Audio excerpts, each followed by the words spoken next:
প্রিয় দর্শক, সবশেষে রয়েছে গ্রন্থ পরিচিতি। আমাদের আজকের গ্রন্থের নাম কুফর মুক্ত ঈমান ও আমল গড়ি।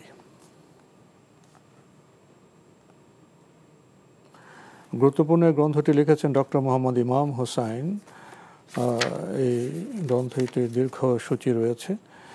কুফর মুক্ত ঈমান ও আমল, কুফরের পরিচয়, কুফরের ভয়াবহতা, কুফরের প্রকারভেদ, কুফরে আকবরের প্রকারভেদ, তাকফিরের পদ্ধতিসমূহ, বহুল প্রচলিত কুফরে আকবর বা বৃহত্তর কুফর, বহুল প্রচলিত কুফরে আসগর বা ক্ষুদ্রতর কুফর, আর অনেক বিষয় রয়েছে এই গ্রন্থে। যারা এই গ্রন্থটি পেতে চান টেলিফোনে যোগাযোগ করতে পারেন। Telephone number 01708524525। আবারও বলছে 01708524525। গ্রন্থটির মূল্য 163 টাকা মাত্র। কুফর মুক্ত ঈমান ও আমল গড়ি, যদি সংক্ষেপে কিছু বলতেন। ঈমান এবং আমল এই দুটির অন্যতম গুরুত্বপূর্ণ প্রথম শর্ত হচ্ছে সেটা শিরক এবং কুফর মুক্ত হতে হবে, অন্যথায় এটাকে ঈমান বলা হবে না, এটাকে প্রকৃত আমল হিসেবে ধরা হবে না।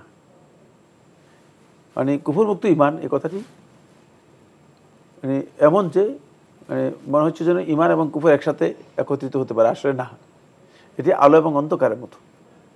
সুতরাং ঈমান যদি হতে হয় তাহলে অবশ্যই সেটা কুফরি মুক্ত হতে হবে, অন্যথায় সেটাকে ঈমানই বলা হবে না। এই জন্য এটা অত্যন্ত গুরুত্বপূর্ণ একটি বিষয় যে আমরা অনেকে আছে যে আমরা ঈমানও আমাদের আছে, মানে কুফরিও আমাদের মধ্যে চলতেছে, কুফরি থেকে আমরা নিজেদেরকে মুক্ত করতে পারছি না।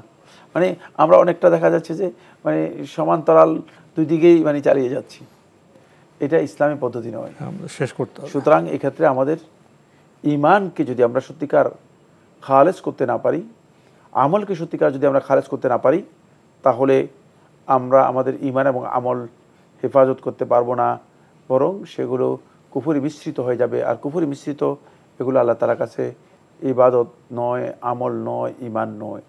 তো আজকে আমাদের এখানে শেষ করতে হচ্ছে। আপনাকে অনেক ধন্যবাদ। আপনাকে অনেক ধন্যবাদ। আমাদের প্রয়োজন কুফর মুক্ত ঈমান, স্বচ্ছ ঈমান, সঠিক ঈমান। দেখা হবে ইনশাল্লাহ আগামী জুমাবার একই সময়ে। মহান আল্লাহ আমাদের সবাইকে নিরাপদে রাখুন শান্তিতে। আসসালামু আলাইকুম।